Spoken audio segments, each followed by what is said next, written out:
Thank you for visiting my channel. I wanted to talk about reluctant readers today. I had a question on one of my other videos about it, so I thought I would address it here. I am a mom of 5 with number 6 on the way, and I definitely had some struggles with my older 2 children teaching them to read. My oldest had some difficulty blending. There was a real struggle for him. He knew all the letter sounds individually, but to blend them together to make words was a struggle. And then he would get finally past that hurdle, and he was overwhelmed by just the sheer volume of words on a page. Even though they were words he could read, it was just overwhelming for him to see all of the words on a page together. My daughter's situation was a little bit different. She blended very easily, but then had trouble sort of applying some of the rules, like the silent E, just to have that to be fluid in her reading. And so even though they had very different struggles in reading, and it made it so that they would rather, of course, have mom read to them than to read aloud, this way that I tackled their problems was actually the same. So the first thing that I wanted to talk a little bit about, if you have a reluctant reader, is just make sure that you have a literature-infused environment. So in our car, we're listening to audiobooks. I really suggest Jim Weiss series. Love Jim Weiss. It's captivating. It doesn't have sound effects in it. It's just his voice. And so there's not a lot of other things grabbing their attention, but they're able to listen to the rhythm of the words and to pick up on just the beauty of reading out loud. And I saw that the more that I did it, or I should say I noticed the more that my children listened to audiobooks in the car, the more fluid their reading did become. And even as they were reading, my son, even earlier when he was struggling, and especially actually my daughter, right away, when she would see those quotation marks, she would change her voice. And so it made reading for her, I think, more fun, and it definitely came across as more fluid just by hearing it constantly being modeled. Of course, when I read to them, I do the same thing, but we were listening to full novels in the car, and now we do read novels at home together with voices. But I think just having it around them all the time really helped them to catch the vision for what reading could be. We also fill our home with baskets of books. We have huge bookshelves everywhere. We collect books everywhere we go all the time. My son is laughing because we're a book family. But the baskets of books are great. We put them down so that right away our little ones, even my 1-year-old right now is actually emptying the book box and bringing books over here, and she's stacking them on the ground right now. She sees us writing in our Bibles, and so unfortunately some of those books have been destroyed by her. When she finds a crayon or pen, she is writing in them, but I try to put the books that she's able to reach as books that are more colorful pages, and we sit and she'll bring them to us all the time and have her, she wants us to read the books to her. You can ask my kids. My son, she'll just grab a book and come sit on his lap, and she wants him to read to her. And so that's great too, because that's encouraging him to practice reading, and it's giving her a love for books already also. If you are struggling to fit reading into your family, I suggest building it into part of your daily routine. Either every time you put your child down for a nap or bedtime, you read a book to them, or at breakfast. After doing it for a few days, you'll find that your kids will help keep you accountable. They won't want to go to sleep without you reading a book, and you just have to be committed to reading to them. And though we read the Bible, we also want to make sure that we are reading other books that just can spark their interest and give them a love. Sorry, there's probably a gap there because my husband called me. So following a phonics-based program is going to be essential. If your child is already in school and you're doing this to sort of supplement, that's fine. I would still do All About Reading. I absolutely love the program. We buy it every year, each level for my kids. It's been awesome. The first level, level 1, really is just a quick way to get them excited about reading, teach them a lot of letters so that they can start putting words together. And then in level 2, it starts to focus a lot more on the different roles for reading. And so I think within the first few weeks of level 2, you see a huge jump in their ability to read. So I know a couple friends who did level 1 and they felt like they wanted more phonics rules, but after doing this system now, my oldest is about to start level 4. He's 7. I definitely see that the way the system is set up is ideal, and it is great. It gives you a script. Sorry. He gives you a script, but you don't have to follow the script. I don't follow the script. I just look at what the rule is and I teach it and I adapt it for each child. And then the biggest, sorry, there's kids walking around everywhere. The biggest thing with it is to help a reluctant reader is to identify what their issue is, and then we play lots and lots of games. We love to play games, and it just helps. We take any game that your child likes, whether it's Candyland or the pie in the face game. I make a wooden block and I just use tape, and I put tape on each side of the wooden block and I write a different number on it. So 10, 15, 5, and then that's going to correlate with how many cards they're going to read. So what we've tried to do is when my son was having trouble blending words, I would do very short words that he would sound out: hat, map, cat, and so it was a lot of work for him. So all the numbers that I wrote on the block would be 3 or 4. It wasn't very many cards at a time. So you play the game, whatever game it is, you do it your turn. So let's say you're going to move 5 spaces or move to the next green one. Then they roll the dice that you've created and they have to read those words with you for the words out of a card list. For All About Reading, they already get a stack of flashcards with the words that they're learning, and so you can just use those. With preschoolers and toddlers, you can just use letters to do it, and they're just saying the letter sound instead of the letter name. So if they pull up an A, they say ah. You teach short vowel sounds because those are the most common when you're first teaching vowels. And then each kid has their own stack of cards that they use for the game because they're all at different levels learning different words. Over time, my son was then able to do that and he started reading. Then we noticed, okay, he gets overwhelmed. Now his books have stepped up. There's a lot of words on the page, and that was overwhelming to him. So we took all of the basic words that were most commonly seen, said, her, the, and we played the game over and over again until he knew those so well that it wasn't an issue for him. And instead of doing 5 at a turn, by that point he could do 15 or 20 during a turn. So then when we would play the game, it would still move quickly, and I noticed he wasn't complaining anymore. And actually, he's the only one I had to do it with. Reading was such a struggle with him that he would get a piece of candy, just a single Skittle, for every 5 words that he would read. And then over time, it was every 10 words that he would read, and then soon he didn't get candy anymore at all for it. And that really helped to motivate him to read with a happy heart without whining and complaining the whole time that we were doing it. Whereas with my daughter, I did not have to do that. I didn't have to offer her candy. She wanted to learn to read, and it's a bummer for her that it was such a struggle.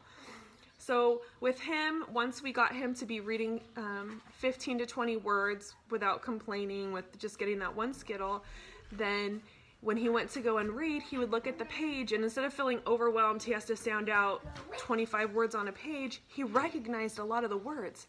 So it made it more exciting for him, and he was able to now sit down and read through the page, knowing most of the words and only sounding a few of them out. And so using games really helps to bridge the gap between the difficulty of decoding a word and the fun joy of being able to read a page and understand what it says. I think that's where the struggle is for them. They want to read. Most reluctant readers want to read. They enjoy hearing you read books to them, but it's so much work to make it through a page. And having compassion for your child that reading, when it's a lot of work, isn't fun. If you had to sit down and look up every single word in a dictionary, for example, you would probably not say this is your favorite book, because it would be such mental work to even understand what the page was saying. And for a child who is learning to decode words, that is how it is for them. And then another tip, the biggest thing I can tell you is play games with your kids so that they get more comfortable with words and putting language together. And then, as I said earlier, having a language-rich environment or a literature-infused home is going to be really ideal. And then lastly, I would just like to encourage you, never say my child isn't good at reading. Never tell your child, oh, you're better at math than reading, or vice versa, because they get this block in their mind that they are not a good reader. Well, I can't read because I'm not a good reader. And I had a little girl that I was working with I can hear you, honey. 1 second. I had a little girl that I was working with, and in her mind, she thought, I'm good at math and I'm not a good reader. And so whenever we would sit down to read, that was the first thing she wanted to make sure I knew. I'm not a good reader.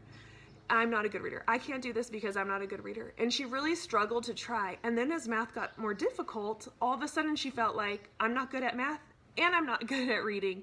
And I really attribute a lot of that to her mom always telling her, well, you're really good at math and you're not good at reading. That's okay. Even as a first grader, she was told that. And so that carried on with her. So I really encourage you, your child is little, and even if they're in 3rd or 4th grade and they're still struggling in this area, it's not helpful to them at all for you to say to them, you're not good at blah, blah, blah. I love the quote that practice makes progress. We're not looking for perfection. Practice doesn't make perfect, but it makes progress, and they're going to keep getting better and better and better. Their reading is going to improve. It's going to become more easy for them, and just praise them when you see them doing well or working hard without complaining. Really encourage them in that. I have so much to say about reading because growing up, I was actually a really lonely child. I grew up in kind of a bad home, and so reading for me was an escape from the world. I loved to read. I threw myself into books, not really high quality books, but books nonetheless. And so I always loved reading, and I see how that for me personally unlocked an entire world to me. I didn't have parents who helped me with my schoolwork at all, but because I was able to read, I was able to go to the library and help myself and figure things out for myself. I'm old, so there wasn't really the internet to look things up on like our kids have now. And so I look now at the Bible and I think I want my children to be able to sit and read God's Word. My 7-year-old is reading Little Pilgrim's Progress on his own. He picks up his Bible. There's a lot that he is missing as far as reading comprehension when he's reading things, but he has a desire to read. And sorry, my baby is about to go down the slide. Be careful! I'm coming! Can you go help her? She saw me, that I saw her. She's not allowed to go up there by herself, and she just saw that she got caught.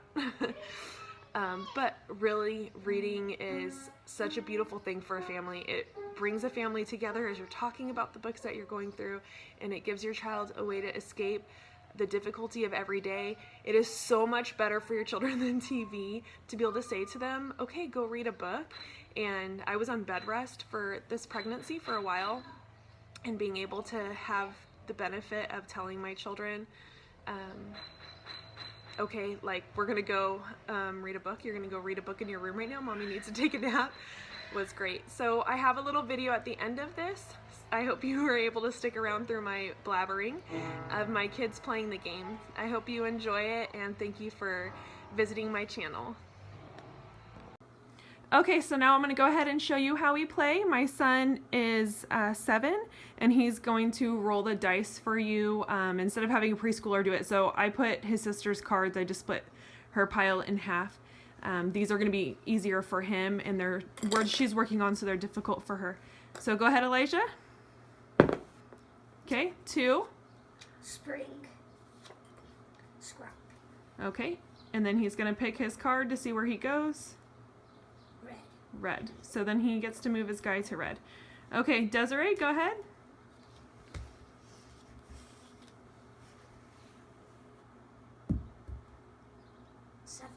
Seven. Okay, so she'll read 7 cards from her pile. Split.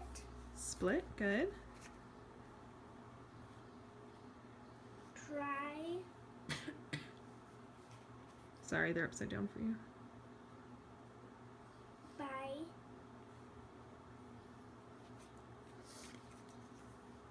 My. That's 4. Fly.